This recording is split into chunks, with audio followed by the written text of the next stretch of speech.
Hello viewers, எல்லாருக்கும் வணக்கம். நம்ம இந்த வீடியோவில் 27th மார்ச் 2025 மார்க்கெட் அப்டேட்டை பார்க்கலாம். அப்புறம் ஸ்டாக்ஸில் இதெல்லாம் டாப் கெய்னர்ஸ், இதெல்லாம் டாப் லூசர்ஸ், எஃப்ஐஎஸ்டிஎஸ் இவங்கெல்லாம் வந்து எவ்வளோ க்ரோர்ஸ்க்கு ஸ்டாக்ஸை பை அண்ட் செல் பண்ணியிருக்கிறாங்க, கோல்டு எதுக்காக ரேலி ஆச்சுது, இந்த எல்லா டீட்டெயில்ஸும் நம்ம இந்த வீடியோவில் பார்க்கலாம். ஃபஸ்ட்டு வந்து மார்க்கெட் அப்டேட்டை பார்த்துடலாம். நிஃப்டி பார்த்திங்கன்னா ஒரு 105 பாயிண்ட் வந்து ரேலி ஆச்சுது. ஒரு சின்ன டிப்புக்கு அப்புறமா மறுபடியும் வந்து மார்க்கெட் வந்து நல்லா ரேலி ஆகிருக்குது. ஓரளவு கேப் டவுனில் ஓப்பன் ஆனாலும் மார்க்கெட் வந்து ஓரளவு பாசிட்டிவ் சைடில் தான் மூவ் ஆச்சுது.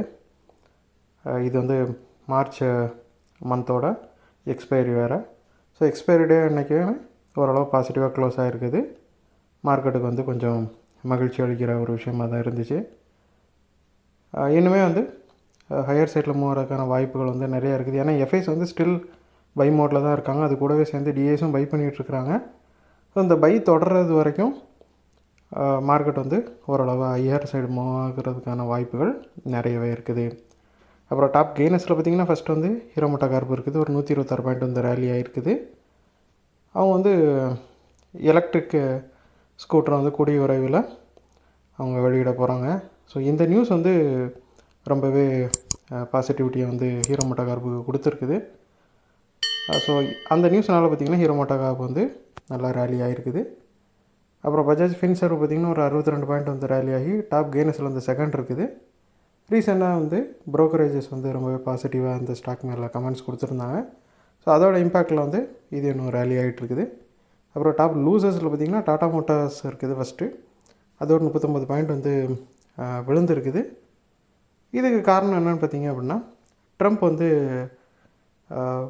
யூஎஸில் மேனுஃபேக்சர் ஆகாத ஆட்டோமொபைல்ஸ்க்கு வந்து அவர் 25% வந்து டேரிஃபை போடுவேன் அப்படிங்கிற மாதிரி ஒரு அனௌன்ஸ்மெண்ட் கொடுத்துருக்குறாரு. ஸோ இந்த அனௌன்ஸ்மெண்ட்னால் டாடா மோட்டார்ஸோட இன்னொரு அந்த ஜேஎல்ஆரோட சேல்ஸ் வந்து அதோட இம்பேக்ட் வந்து அதாவது ஜேஎல்ஆர் வந்து ஒருவேளை யூஎஸ்க்கு வந்து இம்போர்ட் ஆகிறப்போ இது வந்து அதை ரொம்பவே பாதிக்கும் அப்படின்னு வந்து நம்பப்படுது. ஸோ அதோட இம்பேக்டில் பார்த்திங்கன்னா டாடா மோட்டார்ஸ் வந்து இந்த அளவுக்கு விழுந்திருக்குது. அப்புறம் சன் ஃபார்மா பார்த்திங்கன்னா ஒரு 27 பாயிண்ட் வந்து விழுந்திருக்குது.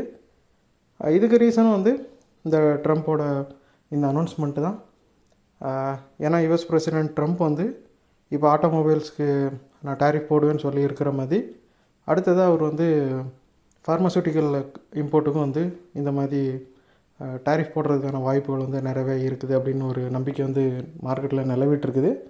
ஸோ அது வந்து சன்ஃபார்மா ஸ்டாக்கை, சன்ஃபார்மா மட்டும் இல்லை, நிறையா ஃபார்மசூட்டிக்கல் ஸ்டாக்ஸ் எல்லாத்தையுமே வந்து இது பாதிச்சுது. சன்ஃபார்மா வந்து அதில் அதிகமான அளவுக்கு பாதிப்பு அடைஞ்சிது. அப்புறம் வந்து எஃப்ஐஸை பார்த்திங்கன்னா ஃபஸ்ட்டே சொன்ன மாதிரி ஸ்டில் வந்து பை மோடில் இருக்கிறாங்க. 6வது கண்டினியூஸ் டேவாக பை பண்ணுறாங்க. 11,111 கோடிக்கு வந்து பை பண்ணியிருக்கிறாங்க. ஸோ இது ரொம்பவே வந்து மார்க்கெட்டை ஒரு அதிர்ச்சி அளிக்கிற விதமாகவும், அதாவது ஒரு பாசிட்டிவான அதிர்ச்சி தான் இது. மக்களுக்கு வந்து இது மார்க்கெட் இன்னும் பாசிட்டிவில் மூவ் ஆகிறதுக்கான வாய்ப்புகள் நிறையா இருக்குது அப்படிங்கிறத எஃப்ஐஸ் வந்து ஊர்ஜிதப்படுத்துகிற மாதிரி இருக்குது. ஸோ அதனால் பார்த்திங்கன்னா மார்க்கெட் ரொம்பவே பாசிட்டிவாக இருக்குது. டிஐஸும் வந்தாங்கன்னா டிஐஸும் பார்த்திங்கன்னா அவங்க கூடவே சேர்ந்து பை பண்ணியிருக்கிறாங்க. 2,517 கோடிக்கு வந்து பை பண்ணியிருக்கிறாங்க. 2 நாளாக செல் பண்ணிகிட்டு இருந்தவங்க டிஐஸ் வந்து இப்போ பை பண்ணியிருக்கிறாங்க. அப்புறம் கோல்டு பார்த்திங்கன்னா ஒரு 44 பாயிண்ட் வந்து ரேலி ஆகி ஒரு அவுன்ஸ் கோல்டு இன்டர்நேஷ்னல் மார்க்கெட்டில் $3,096 வந்து ட்ரேட் ஆகிட்டு இருக்குது. இது மறுபடியும் ஒரு புதிய ஆல் டைம் ஹையை வந்து அச்சீவ் பண்ணியிருக்குது. ஸோ ட்ரம்ப்போட இந்த டேரிஃப் ட்ரேடு டென்ஷன் வந்து கோல்டுக்கு வந்து ரொம்பவே பாசிட்டிவாக அமையுது. ஸோ அதனால் எல்லாருமே வந்து கோல்டை பை பண்ணி சேர்த்துட்ருக்குறாங்க. ஸோ அதோட இம்பேக்டில் வந்து கோல்டு இந்த அளவுக்கு ரேலி ஆகிருக்குது. ஸோ இனிமேல் வந்து மார்க்கெட் ஓலட்டைலாக இருக்கிறதுனால, யூஎஸ் மார்க்கெட் ஓலட்டைலாக இருக்கிறதுனால நம்ம மார்க்கெட்டுக்கு வந்து கொஞ்சமாக பாசிட்டிவாக அமைகிறதுக்கான சான்சஸ் தான் வந்து நிறையவே இருக்குது. ஸோ இந்த வீடியோவில் நான் உங்களுக்கு கொடுத்த இன்ஃபர்மேஷன்ஸ் எல்லாம் கண்டிப்பாக ஹெல்ப்ஃபுல்லாக இருந்திருக்கும் நான் நம்புகிறேன். இது உங்களோட ஃபியூச்சர் ட்ரேடிங் செஷனுக்கு கண்டிப்பாக ஹெல்ப் பண்ணும். இந்த வீடியோ உங்களுக்கு பிடிச்சிருந்துச்சுன்னா லைக் பண்ணுங்கள், ஷேர் பண்ணுங்கள், மறக்காம சேனலுக்கு சப்ஸ்கிரைப் பண்ணுங்கள். அப்படியே இந்த ஒரு லைக்கான கிளிக் பண்ணிங்கன்னா டெய்லி அப்டேட்ஸ் தராமல் கிடைக்கும். தேங்க்ஸ் ஃபார் வாட்சிங், கீப் சப்போர்ட்டிங். நான் இன்னொரு வீடியோவில் உங்களை சந்திக்கிறேன். தேங்க்யூ.